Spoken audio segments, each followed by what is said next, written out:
So when you see a meme with a picture like this, you know that this is someone that's trying to instigate some salt. So J-Rock over here posted this and said, so Spider-Man 2 was running at sub 4K 30 FPS. Now, when he got questioned, someone said, who says that? And he said Digital Foundry. Now, here's the really interesting thing. Digital Foundry usually would do analyses of some games in their reveal states to kind of maybe talk about some of the technical aspects of the game and so on and so forth. And so you're going to see this from time to time. But here is the caveat that Mr. J-Rock over here did not necessarily mention. If you've been following superhero games, you'll note that even the folk at Digital Foundry, they're not fond of developers doing their gameplay showcase at 30 FPS, even though for the most part, many of them do. In fact, they also mentioned Gotham Knights around the time Gotham Knights did its gameplay reveal, and they questioned and said, I don't know why developers like to do this. I think it was one of them on their podcast. If you go back and just go to their channel and Google Gotham Knights and look at the Digital Foundry podcast where they mentioned it before the game released, that's where you're going to see that episode, and you can basically timestamp your way there and you'll see that they're not really fond of it.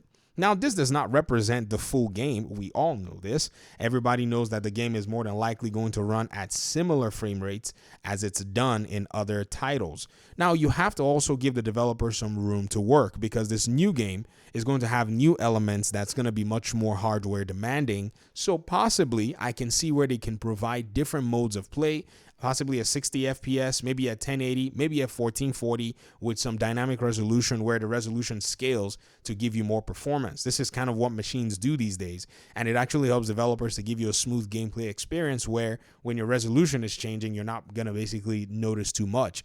Also, they could add some VRR settings as well for those of you who have the monitors that can support them on your PlayStation 5.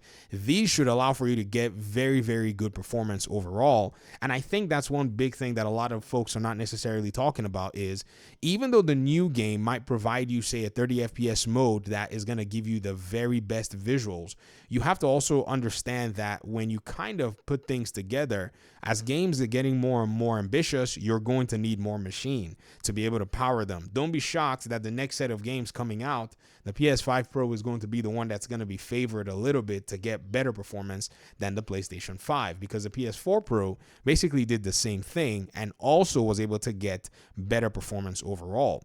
Now, I went back and I was watching the Digital Foundry video because, you know, that's something that usually will come out. And one thing that was quite interesting in the entire conversation was Digital Foundry talked a little bit about the environmental design and how they went ahead and made some changes in the open world, how they pretty much have, you know, taken a step to make some tweaks here and there in order for them to be able to give you a little bit more, you know, better geometry compared to Spider-Man in 2018 and even Miles Morales. Because I don't know if you guys know, and I know as many people tout the open world of, you know, the Spider-Man games, you got to realize that the open world was done in a way to be able to squeeze out performance more than anything else. If you added a little bit more in terms of, say, you know, detail, you would have a problem streaming, you know, these buildings and so on and so forth. So if you notice, the buildings that you're seeing here as I'm swinging are basically made of, you know, simple geometry, you know, by the way it's been designed. But over here with Digital Foundry, they went ahead and talked a little bit about, you know, some of the different changes that they've noticed with some of the, you know, geometry and some of the buildings, and how they think these things are going to pretty much go ahead and, you know, affect the game in its presentation, and how they've made some tweaks. And so these are visual improvements that you're going to see that I think they've probably been able to find ways to reduce, say, some elements. Like in this spot over here, if you're seeing it, you're going to realize that what's, you know, being visualized here is the development team has basically decided that they're going to use pretty much, you know, a way to declutter a lot of the different areas. This is going to allow for better performance overall. So, I mean, at the end of the day, it's just going to be a matter of what it is the devs want to show to their audiences. And I don't think it really does affect anything, but you're going to hear conversations like this continue to go on in the space. But at the end of the day, it's going to be one of those things where you just have to probably just, you know, ignore and wait till the game comes out. Let me hear your thoughts in the comment section. Thanks for watching. Peace out.